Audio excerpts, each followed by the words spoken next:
Hey guys, Harry here. Just a quick video showing you the easiest way to fold your e20.7 or e20.8.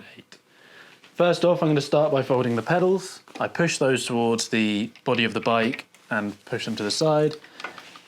Then I'm going to put them in a 12 and 6 position so that they're out of the way. Second, I'm going to drop the seat post all the way down to the ground by unlocking the seat clamp. Once that's down, just tighten the seat clamp back up. Now I'm going to kick the kickstand into riding position.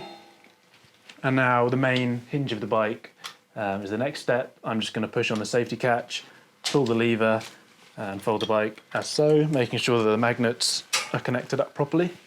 When the bike's like this, the next step would be to drop the handlebars just to make sure there's no pull on the cable. I'm going to drop the handlebars now. And then the folding stem, same thing as the hinge clamp, safety catch up, clamp down, and the handlebars fold like that.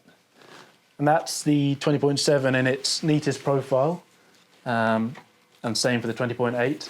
If you're worried about weight, you can always remove the seat post battery, but there you have it.